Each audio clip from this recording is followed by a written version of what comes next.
నమస్తే, welcome to our channel. నేను సిరి. Lokesh versus ఆరుగురు, అతడు రేంజ్లో జగన్మోహన్ రెడ్డి భారీ స్కెచ్. ఇంతకీ కథ ఏంటి? ఈ కథని వివరించడానికి మనతో పాటు ఉన్నారు ప్రముఖ సీనియర్ జర్నలిస్ట్ దుర్గా కుమార్ గారు.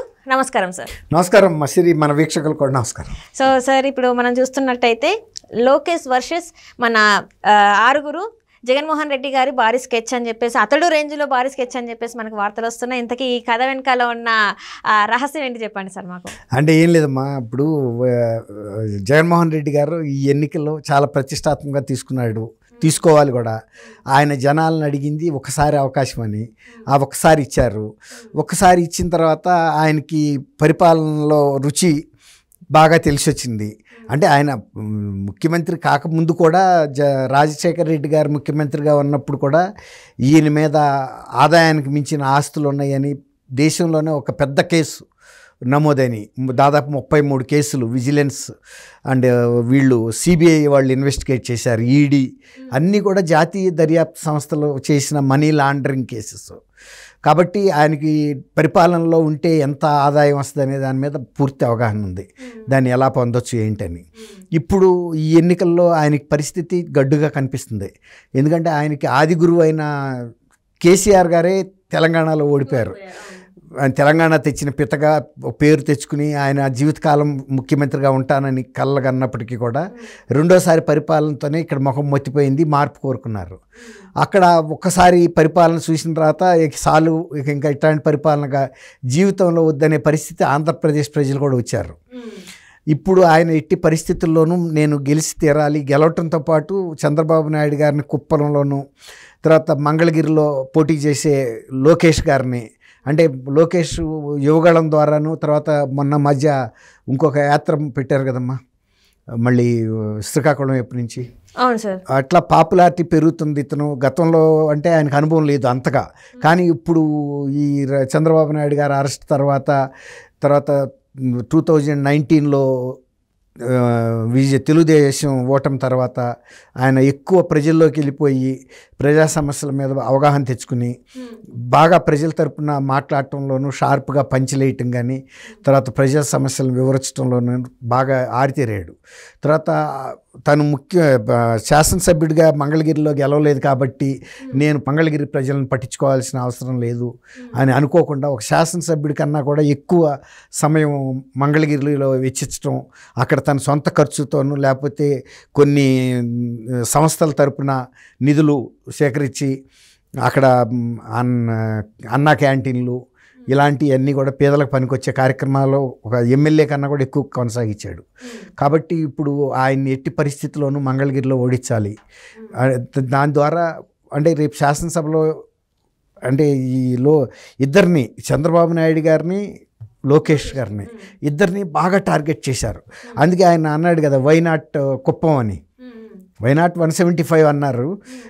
ముందు అసలు వై నాట్ కుప్పం అని కూడా అన్నారు. అప్పుడు వీళ్ళు వెంటనే వై నాట్ పులివెందుల అని పెట్టారు. పులివెందుల అని ఎప్పుడైతే ఆ క్వశ్చన్ వేశారో పులివెందుల ప్రజలు కూడా ఆలోచనలో పడ్డారు. అవును కదా, ఎందుకు జగన్మోహన్ రెడ్డిని గెలిపించాలి, జగన్మోహన్ రెడ్డి ఇక్కడ చేసింది ఏముంది. ఆ తర్వాత వివేకానంద రెడ్డి గారు హత్య, అప్పుడు మొదట ఏమనుకున్నారంటే చంద్రబాబు నాయుడు గారు హత్యలో ఉన్నాడని ఈయన చెప్పాడు టీవీల్లో వాటిల్లో, అది నమ్మారు హంతకుడు చంద్రబాబు అని. కానీ తర్వాత జరిగిన పరిణామాలు, కేసు ఎవరి మీద పెట్టారన్నప్పుడు ఇది అంతా వైఎస్ఆర్ ఫ్యామిలీకి వైపే చూపించినాయి దర్యాప్తు సంస్థల ఫలితాలన్నీ. దాంతో ఇప్పుడు జగన్మోహన్ రెడ్డి గారికి కూడా క్రెడిబిలిటీ డౌట్లో పడిపోయింది. షర్మిల గారికిను విజయం గారికి జరిగిన అన్యాయం, వాళ్ళిద్దరూ దూరం అవటం. ఇప్పుడు వైఎస్ఆర్ కుటుంబం అంటే ఒక్క వైఎస్ జగన్మోహన్ రెడ్డి కాదండి, విజయమ్మ గారు, షర్మిల గారు అందరూ ఉంటేనే, అండ్ వైఎస్ ఆయన చనిపోయాడు కదా బాబాయ్ గారు, వివేకానంద రెడ్డి గారు, వీళ్ళందరూ ఉంటేనే వాళ్ళకి తృప్తి. ఇది వైఎస్ కుటుంబం అంటారు సమగ్రంగా. ఇప్పుడు కూడా అట్లా వాళ్ళ మొత్తం కుటుంబాన్నే ప్రేమించారు, కానీ ఏ ఒక్క వ్యక్తిని కాదు. అక్కడ వైఎస్ రాజశేఖర రెడ్డి గారినే ఒక్కడిని కూడా కాదు, మళ్ళీ అందులో రామలక్ష్మణుల్లాగా ఈయన కూడా వివేకానంద రెడ్డి గారు కూడా ప్రముఖమైన వ్యక్తి ఆ కుటుంబంలో. ఆ ప్రాంత ప్రజల గుండెల్లో ఉన్నారు వీళ్ళందరూ. కాబట్టి ఇప్పుడు జగన్మోహన్ రెడ్డి గారి గురించి కూడా కొంత డౌట్లో పడిపోయారు వాళ్ళు. ఈయన సరైన పద్ధతిలో కుటుంబాలను నడపలేదు, గతంలో పొట్టేది కుటుంబానికి, విజయం గారిని పదవిలోంచి తీసేయటం ఏంటి, విజయం గారిని షర్మిల్ని ఆర్థికంగా ఇబ్బందులు పెట్టడం ఏంటి, మానసికంగా క్షోభ పెట్టడం ఏంటి, ఇవన్నీ ప్రశ్నలు కూడా వచ్చినాయి. తర్వాత ఆయన అక్కడ మొన్న మధ్య వెళ్ళినప్పుడు కూడా వాళ్ళు ధర్నా చేశారు, మాకు ఎప్పుడో 10-13 ఏళ్ల క్రితం నుంచి రావాల్సిన డబ్బులు భూసేకరణ విషయాల్లో ఇవ్వలేదని. కాబట్టి అట్లా తర్వాత ఈయన హయాంలో కాంట్రాక్టులు తీసుకుని చేసిన కాంట్రాక్టర్లకు కూడా బిల్లులు ఇవ్వలేదు. అది వాళ్ళు చాలా ఆర్థికంగా సంక్షోభంలో పడిపోయారు సొంత మనుషులు. అంటే మనం ముఖ్యంగా జగన్మోహన్ రెడ్డి గారు సీఎంగా ఉన్నప్పుడు మనం ఈ పులివెందుల్లో చేసిన పనులకు మనకు డబ్బులు రాకుండా పోతాయా అంటే, ఇతర నియోజకవర్గాల్లో ఇతరులకు రాకపోతే రాకపోవచ్చు, కానీ జగన్మోహన్ రెడ్డి గారు మనకు స్పెషల్గా అయినా ఇప్పిస్తాడని నమ్మి చేశారు వాళ్ళు. మొన్న మధ్య పార్టీ సమీక్ష మీటింగ్ పెడితే వాళ్ళందరూ కూడా ముఖం సాటేశారు. ఎందుకంటే జగన్మోహన్ రెడ్డి గారి మీద వాళ్ళకి ఇంట్రెస్ట్ లేదు. ఇక పోయింది, వచ్చే ప్రభుత్వం దగ్గర వసూలు చేసుకుందాము, ఈయన దగ్గరికి వెళ్ళినా పని చేయడు అంటే అర్థమైపోయింది కదా ఆయన వ్యక్తిత్వం మనస్తత్వం ఏంటి అని. ఎంతసేపు సొంతానికి వాడుకోవటం, ఆ తర్వాత అవతల పడేస్తాడని. అట్లా ఈ పరిస్థితుల్లో తను పులివెందులు కూడా వీళ్ళు టార్గెట్ చేశారు. ఇప్పుడు మీరు అడిగిన ప్రశ్న ఏంటంటే, ఆరుగురిని ఎవరు చెప్తానమ్మా. ఆరుగురు అంటే మెయిన్ ఎవరైతే స్కెచ్ చేశాడో మెయిన్, ఎప్పుడైనా సరే ఒక కాన్స్పిరసీ జరిగింది అనుకోండి, ఎవరైతే ఆ స్కెచ్ చేస్తాడో అతను A1 అవుతాడు. అర్థమైందా?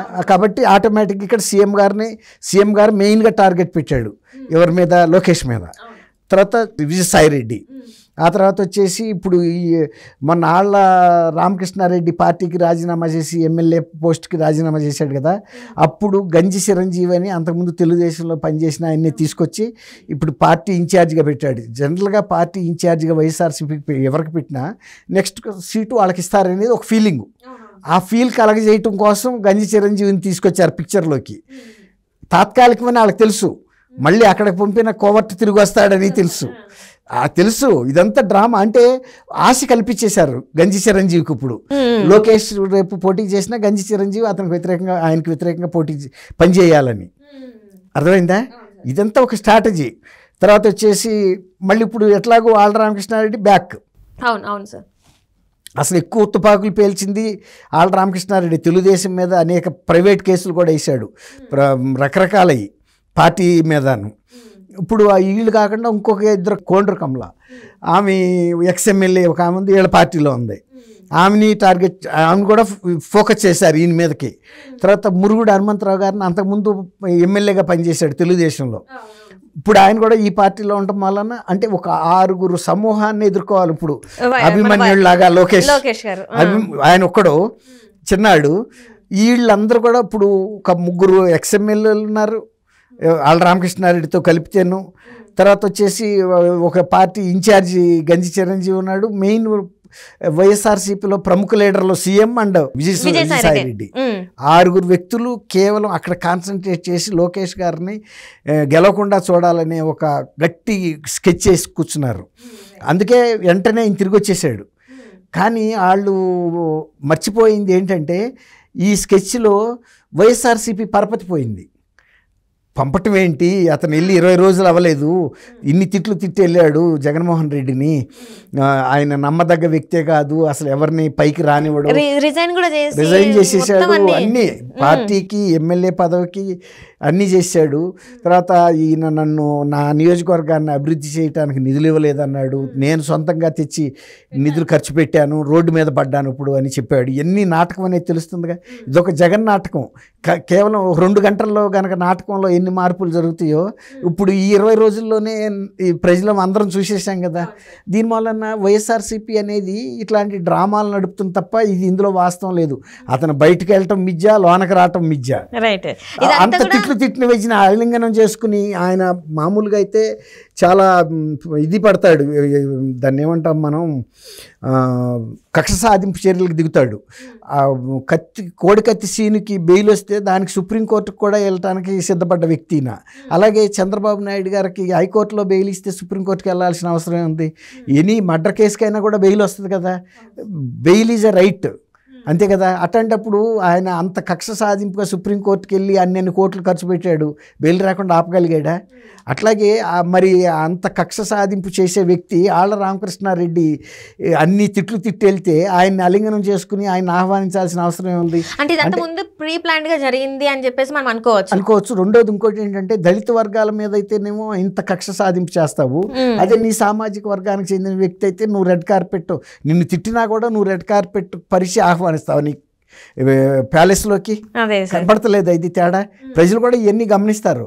కాబట్టి ఇప్పుడు తెలంగాణలో బీఆర్ఎస్ ఏ గుణపాఠం అయితే నేర్చుకుందో, ఆంధ్రాలో కూడా వైఎస్ఆర్సీపీకి ఆ గుణపాఠం నేర్చుకునే పరిస్థితి రేపు ఎలక్షన్లో రాబోతుంది.